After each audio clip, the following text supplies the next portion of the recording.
how to find out the break-even point, or how to do the profit planning.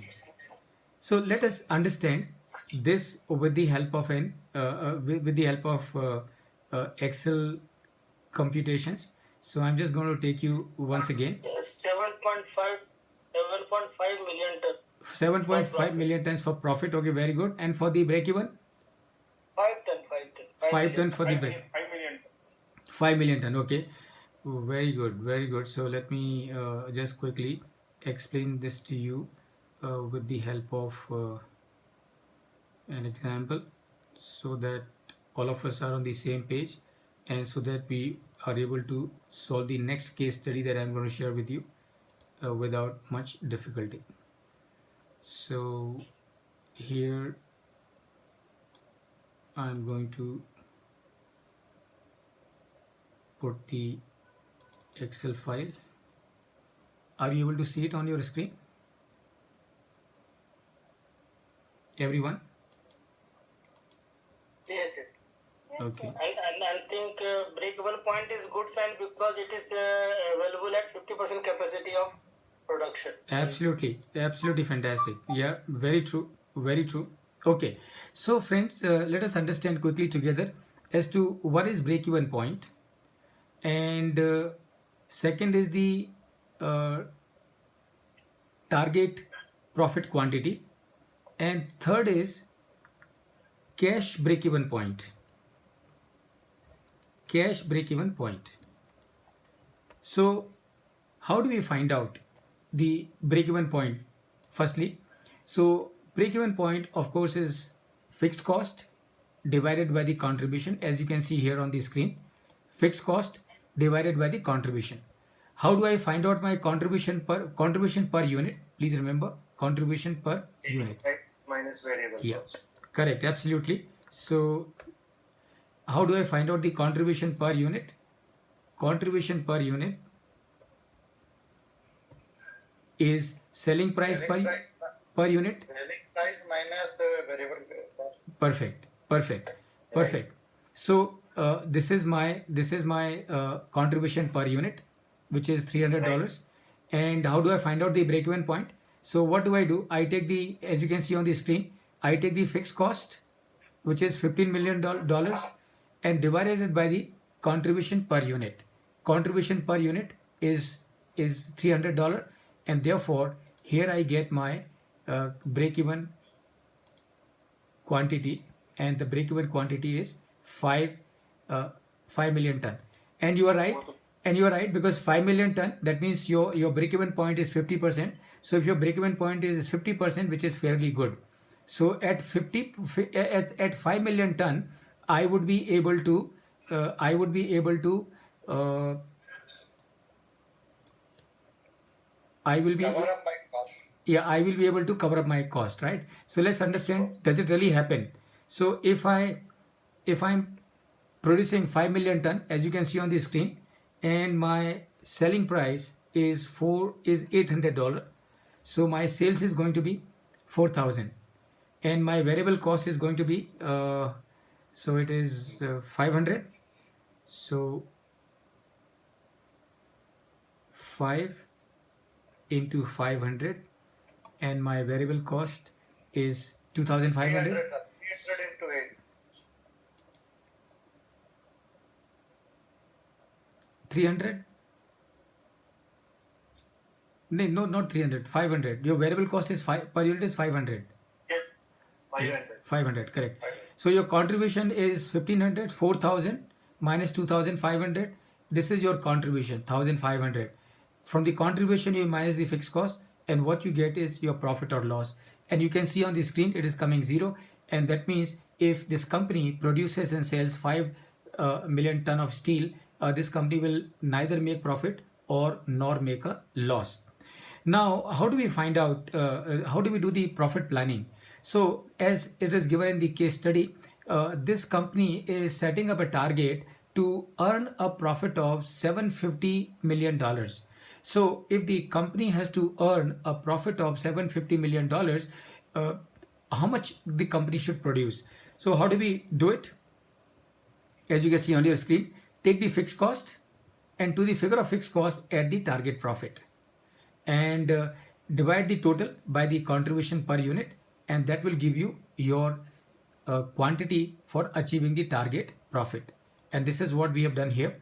So you can see here 1500 is my fixed cost, $750 million is my profit target, and so 1500 plus 750 divided by per unit contribution, which is $300, and what do I get here is 7.5 million ton. So as most of you have said, so if the company is going to produce and sell 7.5 million tons, it should be able to earn a target profit of $750 million. And let us see how does it happen. So we can see here, if the company is going to sell 7.5 million tons of steel, company sales is going to be 6,000 million tons. Variable cost is going to be 3,750 million tons, and that means company will be earning a contribution of 2,250. And from this contribution, when we deduct the fixed cost of 1,500, what we get is your profit, which is $750 million. And so this is how we use the marginal costing, is one of the ways of using the marginal costing for the purpose of determining the break-even point, and also doing the target profit planning. Now, when it comes to break-even, friends, please remember, so there is one thing which is known as break-even point, and there is something which is known as cash break-even point. Now, what is cash break-even point? What is break-even point? दोनों में फर्क क्या है? In case of the normal break-even point, what you will do in the fixed cost, you will take all the fixed costs, including the non-cash fixed expense, fixed cost. Say for example, depreciation is a non-cash expense, isn't it? We all know this. So depreciation is a non-cash expense. As we have discussed many times, it is a non-cash expense because there is no outflow of cash on account of depreciation. So when we take normal depreciation, when we take normal break-even point, we will take all the fixed costs together and then divide it by the per unit contribution. But when we have to calculate the cash break-even point, so in case of calculation of the cash break-even point, what we will do, as you can see on the screen, from the total fixed cost, we will minus the non-cash fixed cost, which is depreciation. Non-cash, and I am saying non-cash fixed cost because amortization is also a non-cash fixed cost. So this is how you will calculate. The rest of the formula will remain the same. So total fixed cost minus non-cash fixed cost divided by your contribution per unit, and that will give you your cash break-even point. In other words, what we are saying is, in numerator, take only the cash fixed cost and divide it by the per unit contribution, and you will be able to figure out as to what is the break-even cash break-even point. If you have to find out break-even point in terms of value, how do we do it? Break-even point in terms of value or in value terms? Just a clarification. Please go ahead. Non-cash fixed cost, suppose repair and maintenance, that is fixed in nature. So repair and maintenance, which portion will be non-cash and which portion will be cash? Okay. Now, see, we will have to see, is repairs and maintenance really a fixed cost? So that is what you have to examine, number one. And coming to... That is all cash fixed cost, sir. Okay, so that means what you are suggesting is that this company about which you are talking about, this company will have so much of money spent every year on the repairs and maintenance. Is that what you are suggesting? I meant to say, if they, repair and maintenance, they have got some machinery spare, which they have procured say, 4-5 years back, and those machinery spares have already been, accounted for.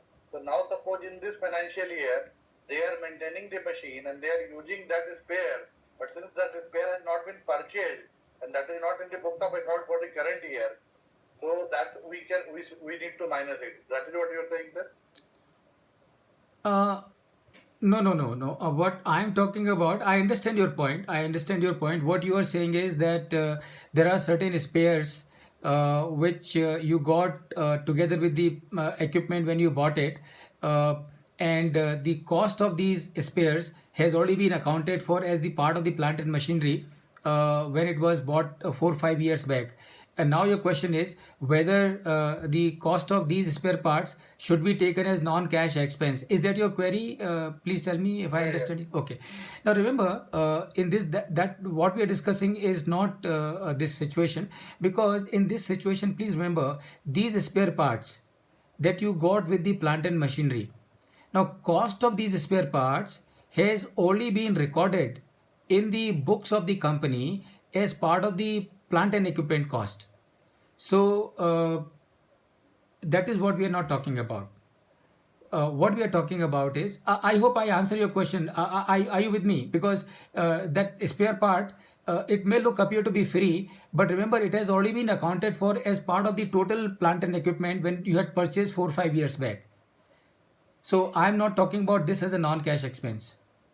Sinha ji उसको ना जब use करते हैं तब उसको booking करते हैं तो उसका कॉस्ट में आ जाएगा. Only here non cash means only depreciation we are minusing. Correct. So Depreciation or amortization also? also, yes, amortization also, yes. Once we have bought those spares, they are part of that long-term assets of the company, and Yes. we started depreciating on them. Right. And once we And start return of also, suppose that some writing off is also there, that also will be accounted here.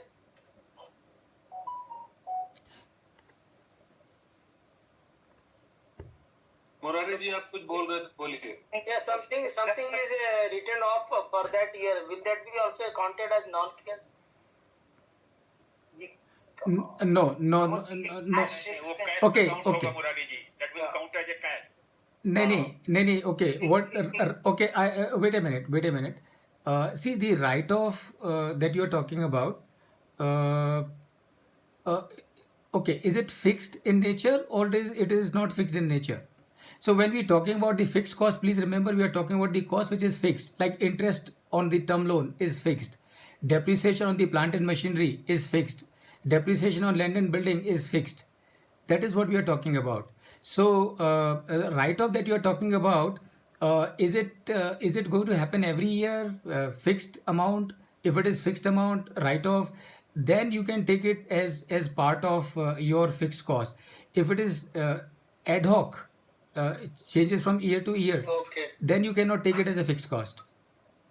Then it's going to be part of. Yeah. Okay. AMC cost will be there as a non-cash cost.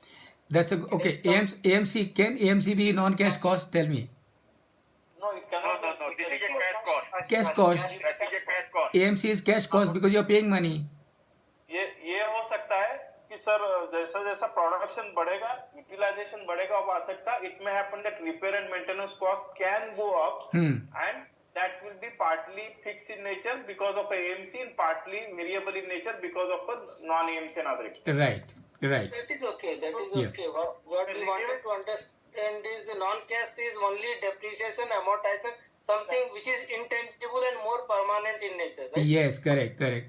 Expense on account of which money is not going out. So, Mr. Pramod, so the depreciation. relevance of this cash break-even point is like this. Then, it is whatever the fixed spend that company have to do. So, what is the bare minimum product that they have to produce? Beautiful. It is the relevance is like that. Yes. Okay, very well said. Very well said.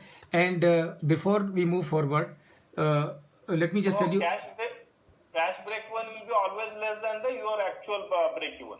Very good. Very well said. Very good. So now please pay attention. Why cash break-even point is important? why break-even point is important? It is because as a business, when you are formulating your strategy will depend on the market situation. So if and you are doing the profit planning, you are doing the budgeting. So when the market is in a fantastic shape, everything is going, hunky dory. So obviously that time, how will you do the what is going to be your strategy? Your strategy is going to be how to maximize my profit, because market बढ़िया shape में है. Let me How to maximize the sale. yeah, how to make, yeah, correct. Okay, so that's number one. Number two, market is not in good shape, not in so much of good shape. Then what will be your effort? Your effort be, okay, let me How can I maximize my input cost? Means Minimize the input cost. minimize the input cost. minimize the expenses. Yes, Minimize the variable cost. yes, Variable cost कम करो. right, Even if some fixed cost can be made variable, that is even better. right. Absolutely. By utilizing it. Very good point. Very good point. So variabilization of fixed cost is always good. So then market is in a bad shape. ठीक है, लेकिन याद रखो market is in a bad shape, लेकिन मुझे तो business में रहना है. तो can I insist on charging a high price in a situation like this? Answer is no. अगर मार्केट बैड शेप में है तो क्या मेरी स्ट्रेटेजी होगी कि भैया मैं ब्रेक इवन कर लूं, बहुत है मेरे लिए. ब्रेक इवन, क्योंकि जितना मेरा पैसा जा रहा है उतना आ जाए, मेरे को तसल्ली होगी, क्योंकि मार्केट्स बराबर नहीं है. That is number one. And then cash break even करना है उस टाइम या ब्रेक इवन करना है? that's what I'm coming to. Market is even worse. Market is even worse. That time what I will think, let me at least do the cash break even. यानी कि कम से कम मैं cash loss ना हो. That is the reason as to why you have to talk in terms of the normal break even point and also in terms of the cash break even point. So एक point है, how do you define this company has good break even point, और मतलब break even point को कैसे जज करते हैं किसी भी कंपनी का? It's good. When one should achieve the break even point? देखो then it is a company. Okay, ये क्या है Deepali, your break even point is linked with many things, and one of the things is how is the market for your product.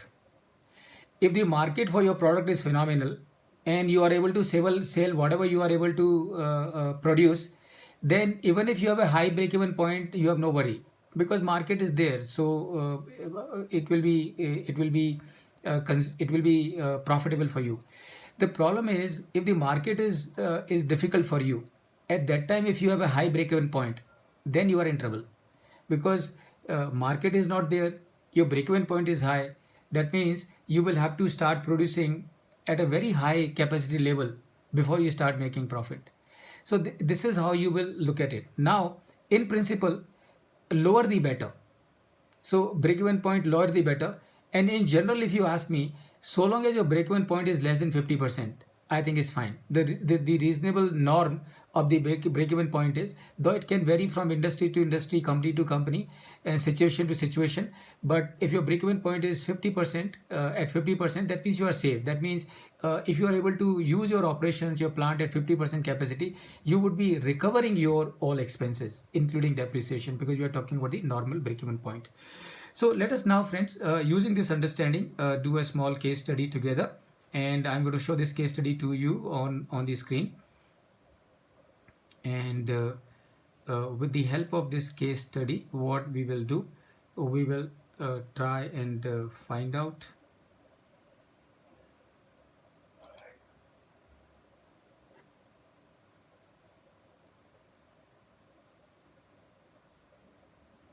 right. Can you see it on the screen?